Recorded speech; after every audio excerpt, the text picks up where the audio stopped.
Halo, ketemu lagi dengan saya Yusdi Lastutianto di tema-tema dan sharing terkait ilmu psikologi, hipnosis, hipnoterapi, coaching, ilmu pemberdayaan diri lainnya yang bisa kita bahas secara online. Kali ini saya ingin sharing tentang psikologi Gestalt dan kebutuhan dasar, lalu bagaimana cara memenuhinya gitu. Menarik gitu ya.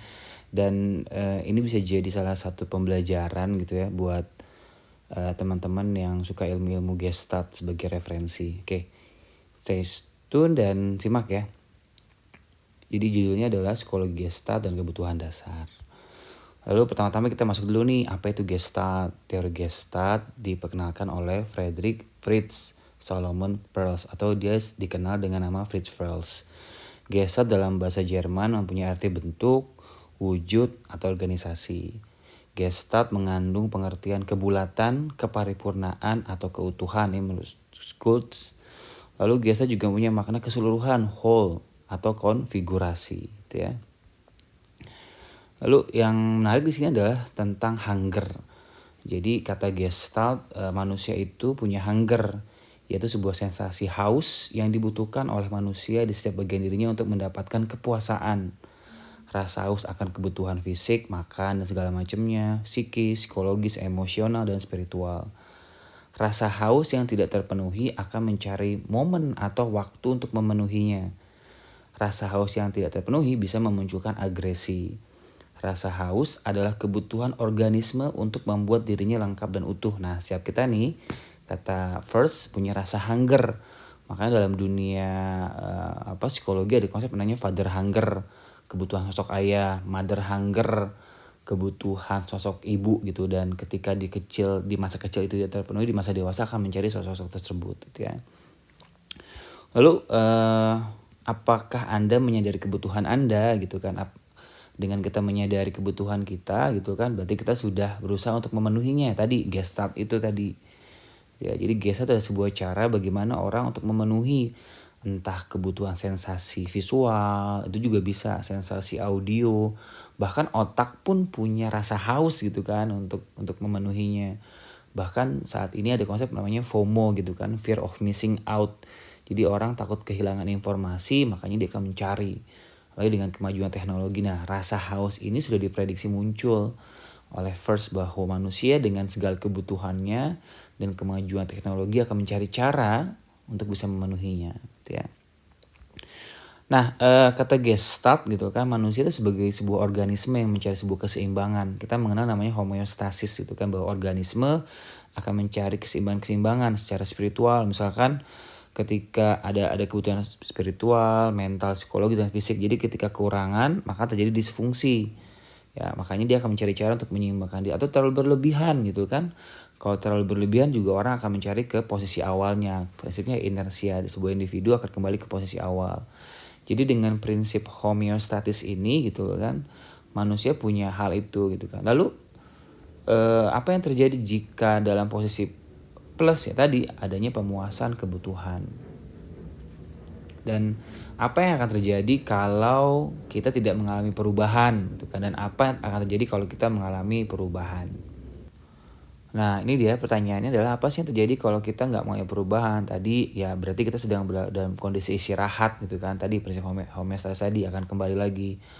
Lalu kita akan mengetahui faktor-faktor apa yang mengganggu, misalkan tuntutan dari pekerjaan atau kebutuhan-kebutuhan.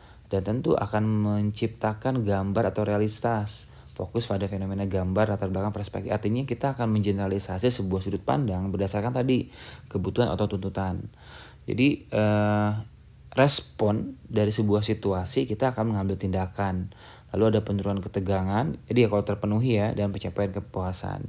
Dan kita akan kembali ke keseimbangan organisme. Jadi ini diambil dari internal dan external cycle of disturbance atau batasan-batasan dari buku Ego, Hunger, dan Aggression. Jadi kalau kita nggak mengalami perubahan ya akan terjadi seperti itu. Akan merespon sesuatu dengan secara tidak seimbang gitu ya. Nah, ini fenomenal nih, Gestalt figure and background switch perspective. Jadi maksudnya apa sih kata si First gitu kan, ketika seseorang, dan ini dari psikologi Gestalt gitu kan, ketika seseorang mampu untuk merubah sudut pandang gitu loh kan, dia akan mencoba juga memenuhi kebutuhannya itu dengan cara yang berbeda gitu loh kan. Ya makanya Gestalt lebih bagaimana seseorang memahami diri dan mau merubah sudut pandang. Ketika sudut pandang dirubah, otomatis cara seseorang menyeimbangkan diri dan memenuhi kebutuhannya akan berbeda. Gitu ya. Nah ini dia kebutuhan dasar menurut Gestalt. Manusia punya kebutuhan spiritual, yaitu filosofis, kebutuhan psikis, ekonomi, dan kebutuhan fisik. Gitu ya. Nah jadi universal core emotional needs itu kan. Jadi kata ini dari skema terapi gitu ya. Kesehatan psikologis adalah kemampuan seseorang untuk memenuhi kebutuhan diri secara adaptif gitu ya. Jadi kalau orang bisa beradaptasi dengan lingkungannya, dengan situasi perubahannya, otomatis dia dikatakan sehat secara mental gitu ya. Nah ini menarik nih, kebutuhan dasar menurut Gestalt. Kita mengenali hierarchy of needs dari Abraham Maslow gitu kan, dan kita juga mengenali dan rupanya Gestalt juga punya kebutuhan itu. Ini sama-sama di generasi yang sama, hanya Maslow menggunakan konsep hierarchy of needs, sementara si First menggunakan kebutuhan dasar. Jadi yang pertama adalah kita punya need of security. Kita ingin punya rasa perlindungan, rasa aman, keseimbangan, pengasuhan atau pengarahan, empati. Kita juga punya kebutuhan untuk diterima dan dihargai gitu ya. Ini dari Gestalt. Itu kebutuhan pertama, need for security. Yang kedua adalah need for autonomy and competence. Kita punya kebutuhan untuk merasa merdeka, saling bergantung. Kita punya kebutuhan untuk memiliki kompetensi, dan kita juga punya kebutuhan untuk mampu mengambil keputusan dan mengarahkan kehidupan kita sendiri. Jadi need for autonomy dan competence. Yang ketiga nih, kebutuhan kita menurut Gestalt adalah need for internal limits and responsibility. Kita butuh untuk bisa merencanakan, butuh untuk memiliki komitmen, tanggung jawab, disiplin, mencapai tujuan, sampai meramalkan konsekuensi dari perilaku kita. Yang keempat adalah kita butuh untuk self-directedness, butuh mengarahkan diri, fokus diri, cinta diri, kasih sayang diri, diri sendiri, butuh kesadaran diri, regulasi emosi, dan penerimaan diri. Ini kebutuhan manusia gitu ya. Tadi need for self-directedness. Yang kelima adalah need for spontaneity and playfulness. Kita butuh untuk berkreativitas, kita butuh untuk berekspresi, kita butuh untuk emotional expression, kita butuh relaksasi, kan kita juga butuh pengalaman baru. Itu manusia sekali gitu ya. Kita butuh spontanitas dan playfulness ya. Lalu bagaimana nih kalau kebutuhan kita tidak terpenuhi? Tadi adanya tension, ketegangan, frustasi, mengurangi gerak-gerik gitu ya, depresi, kurang energi, dan penundaan. Jadi kalau misalkan di sebuah perusahaan gitu ya, ada karyawan yang sudah muncul gejala-gejala ini, atau ada anak-anak kita yang mengalami gejala-gejala di sini nih, bisa jadi tadi ada kebutuhan dasar yang tidak terpenuhi. Makanya ada konsep namanya love language, ada konsep namanya tangki cinta. Jadi kebutuhan-kebutuhan yang tadi disebutkan itu tidak terpenuhi akan berdampak seperti ini gitu ya. Makanya orang perlu mempelajari bagaimana cara dia memenuhi kebutuhan dirinya sendiri. Minimal dia mengenali dirinya sendiri. Makanya konsep awal dari GESA adalah self awareness. Nah ini dia pengalaman atau cycle of experience and change process individual dalam organizational process. Saya nggak menerjemahkannya karena lebih asik gitu ya. Jadi orang tadi punya awareness, jadi image creation, dia membayangkan sesuatu gitu kan. Oh aku sepertinya seperti ini gitu kan, berharap seperti ini, punya harapan dan tujuan dalam imajinasinya dia gitu kan. Lalu tertarik gitu kan, tertarik untuk mencapai tadi energy mobilization. Jadi ingin dirinya mencapai itu. Action tentunya, setelah action ada perubahan dong, kontak dengan interaksi dengan lingkungan sekitarnya. Lalu penutup closure gitu ya, sampai nanti kebutuhan-kebutuhan itu, sampai nanti data. Nah konsep ini adalah bagaimana action taken to dilakukan cycle of process gitu ya. Bagaimana seseorang memenuhi kebutuhannya dalam sebuah organisasi gitu ya. Tadi saya ulang lagi, ada image creation, harapan yang diciptakan dalam dirinya di dalam pikiran seseorang. Ketika seorang sudah punya harapan, impian, tadi energinya akan terarah kepada harapan itu. Lalu ada action di bawah nih. Ketika ada action tentu ada perubahan. Lalu nanti ada closure, penutup. Apakah tercukupi atau tidak gitu ya. Ini dia. Lalu ini nih batasan gangguan atau interupsi Gestalt. Ini yang awal-awal sekali gitu ya. Awal-awal sekali tercipta gitu. Jadi misalkan nih di bawah gitu ya. Orang punya punya awareness dulu, kesadaran. Dia butuh sesuatu, namanya deflection. Dia butuh sesuatu. Lalu dia akan tadi mengarahkan energinya atau memobilisasi energinya untuk memulai sesuatu, untuk action. Lalu dia melakukan sesuatu untuk memenuhi kebutuhannya itu tadi, projection di atas nih. Lalu dia akan kontak, dia akan berinteraksi dengan lingkungannya di luar ataupun dalam dirinya sendiri. Contact interaction.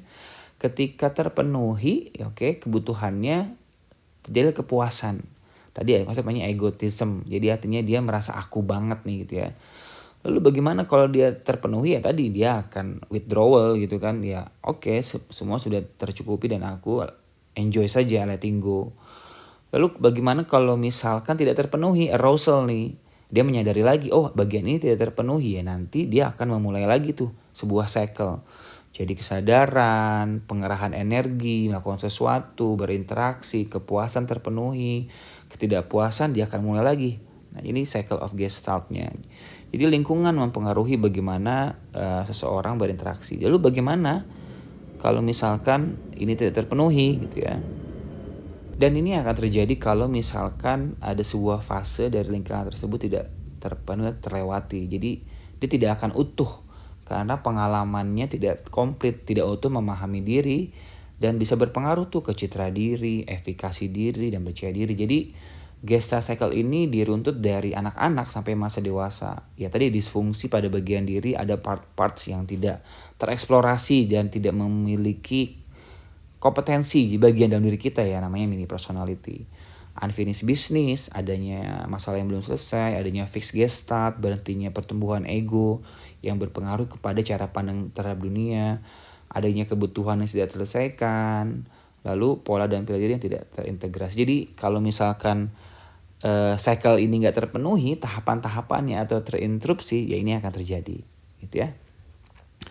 Nah karena kita punya kebutuhan untuk terpuaskan gitu kan, makanya diawali dengan kesadaran diri, self awareness, sama kebutuhan. Nah di tengah-tengah ini nanti ini ada hambatannya nih.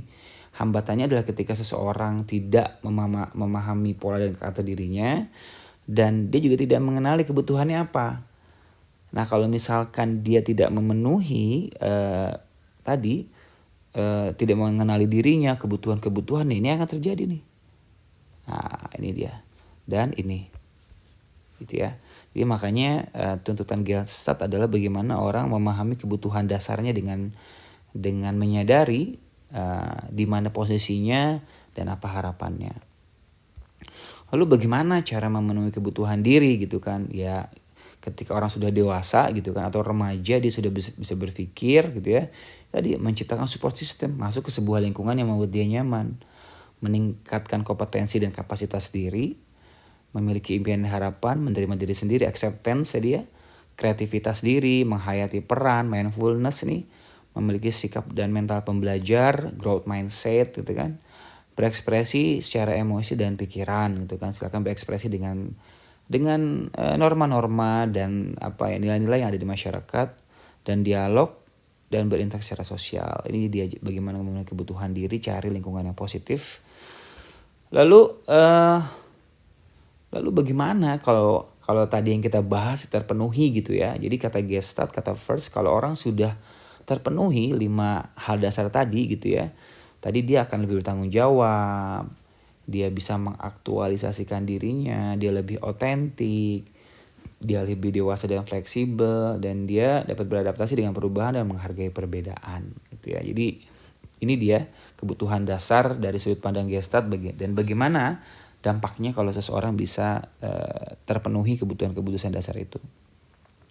Oke, ini ya daftar pustakanya dari Peirce, Ego, Hunger, and Aggression. Yang menarik, ego adalah aku, hunger berarti rasa haus tadi, kebutuhan tadi, dan agresi apa yang akan muncul kalau tidak terpenuhi. Lalu ini ada Integration and Growth dari Gestalt Therapy, Prof. Dr. Sailan Das gitu. Dan terima kasih. Kita bisa berinteraksi di FB Yusdila Sustianto atau Instagram Coach Yusdi, dan ini nomor saya. Jika Anda tertarik untuk membahas lebih atau ingin terapi yang menggunakan hipnosis dan Gestalt approach. Sekian dari saya, semoga bermanfaat. Jangan lupa silakan subscribe, like, dan komen. Dan semoga bermanfaat dalam hari-hari Anda. Sampai ketemu lagi di pertemuan selanjutnya. Saya Yusdila Sustianto. Mohon maaf jika ada kesalahan. Wassalamualaikum warahmatullahi wabarakatuh.